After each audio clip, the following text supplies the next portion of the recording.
Hey everyone, my name is Mica Dugan from the Sacramento Jazz Education Foundation. Today I'm excited to share with you another great lesson from our vault.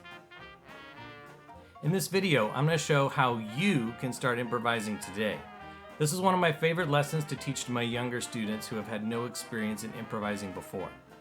Maybe you've never tried it before because you're too terrified to, or if you have, you just don't think anything you play sounds good.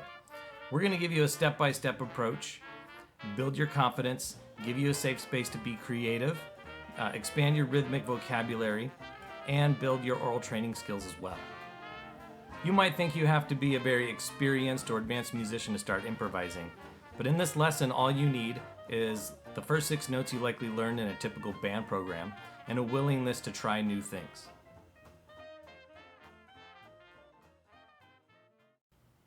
Let's talk about those first 6 notes in a little more detail before we move on to make sure we're on the same page. We're going to start with concert B flat, C, D, E flat, F, and G. Now the reason we say concert is because those are for the instruments that don't transpose, such as piano, flute, trombone, bass, tuba, mallet instruments such as xylophone, marimba, or bells. If you're a B-flat instrument, such as clarinet, trumpet, or tenor sax, you're going to transpose up a note to C, D, E, F, G, and A. If you're an E-flat instrument, such as an alto saxophone or bari sax, you're going to transpose to G, A, B, C, D, and E. Now, if I didn't list your instrument, you're probably a much more advanced player and you probably know what key your instrument is in. If you still don't, you can easily look it up and find out what 6 notes you should be playing. Now we're going to assign numbers to each of those letter names because in jazz we like to talk in numbers to make sure that we're all speaking the same language and we don't have to constantly transpose notes for different instruments.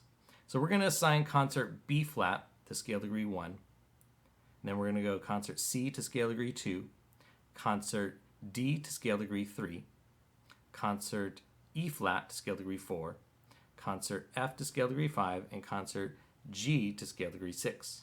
So B flat, C, D, E flat, F, G, 1, 2, 3, 4, 5, and 6. Now from those 6 notes, we're going to extrapolate just 5 of those notes, and we're going to call that a pentatonic scale because the root is pent in that case. So we're going to, out of those 6 notes, we're going to take away scale degree 4. The reason we take away scale degree 4 is because it creates a lot of tension because it's really close to scale degree 3. And we want to give you a safe space and to improvise so that way you don't feel like you're going to play a wrong note. Now, scale degree 3 to 4 creates a lot of tension because it's called a half step in music. And a half step is our smallest measure of distance between notes.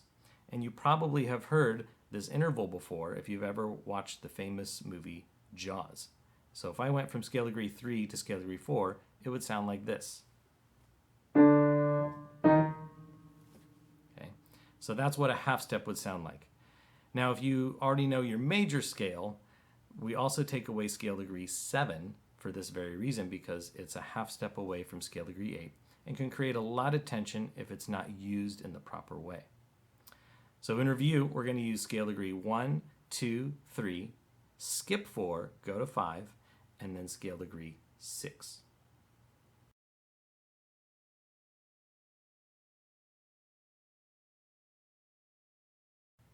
All right, we have one final thing to do before we actually start playing and improvising. We need to do a little listening to what we're going to be improvising over. We're going to be using a very simple 12-bar blues progression, and it has exactly, you can guess it, 12 measures. Now we're not going to get into the specific structure of the chords and how long each chord gets, but we're just going to simply listen and open up our ears to hear when things significantly change. So I'm going to play a little accompaniment track with bass, drums, and piano, and I want you to quickly raise your hand like that when you hear the notes change and see if they match up with mine. All right, here we go.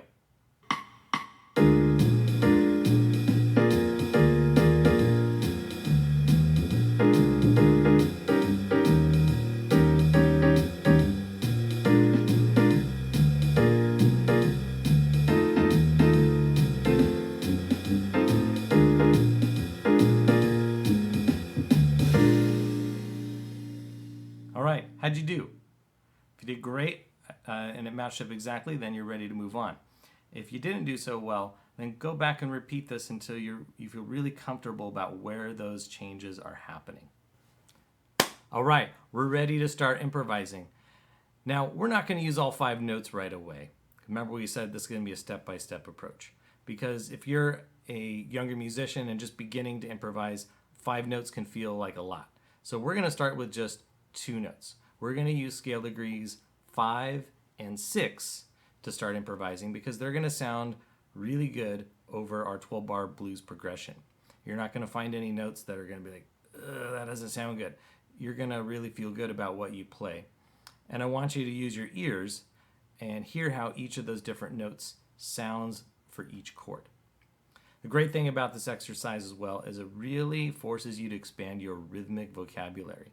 Since you only have 2 notes, you have to really make your solo interesting by providing a lot of different kinds of rhythm. All right?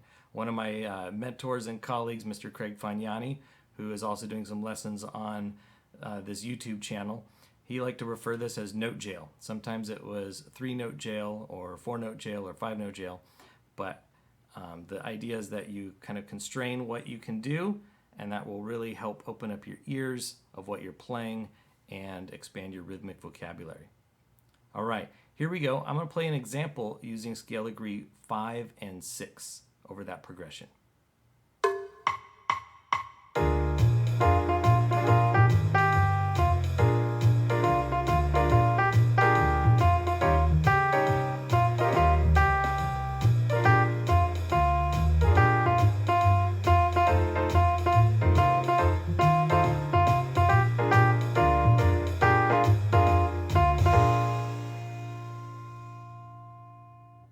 All right, now it's your turn to improvise. Feel free to repeat this as many times as you like, and when you're comfortable, then we'll move on to the next step.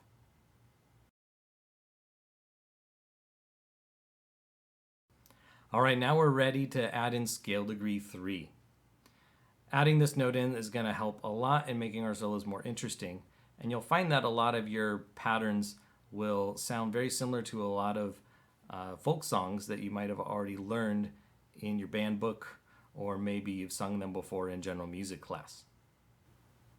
So here's my demonstration first of using scale degrees 5, 6, and 3.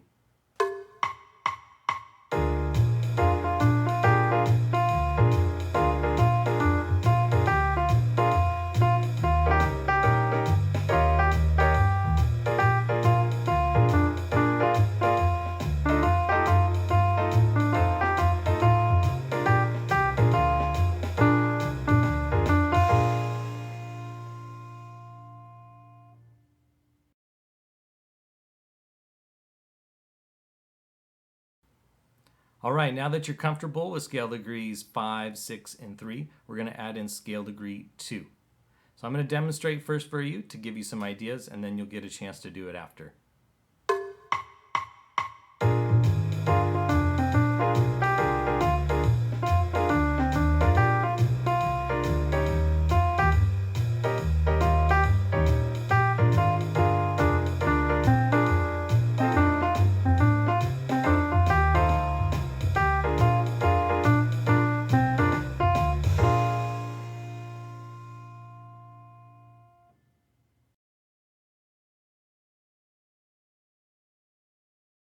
All right, now that you've mastered scale degrees 2, 3, 5, and 6, we're finally ready to add in our last note, scale degree 1.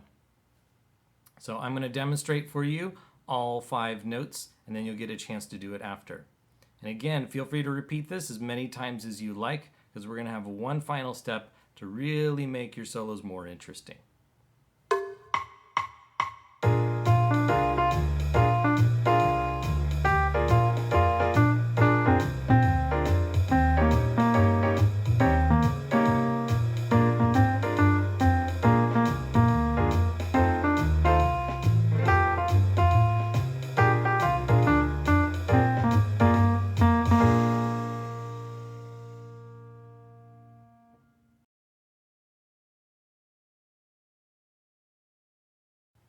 All right, the final step to this lesson is we're going to take those 5 notes and we're going to start expanding our range.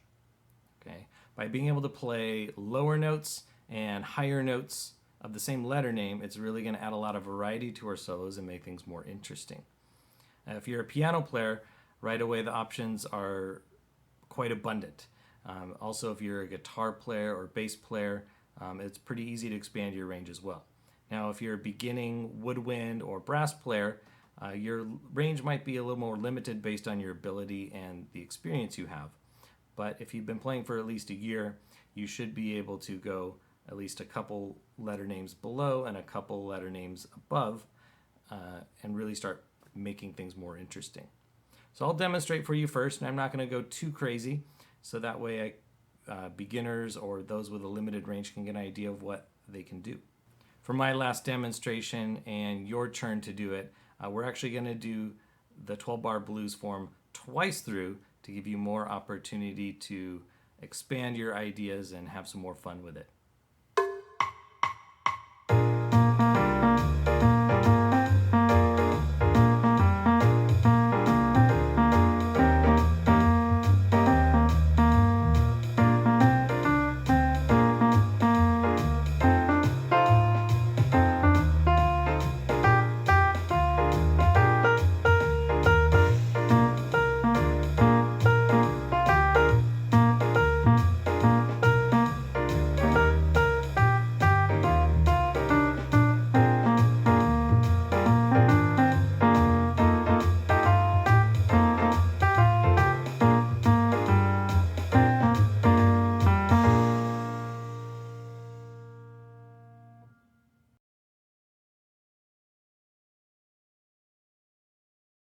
Thank you for joining us in this lesson video on Improvisation 101.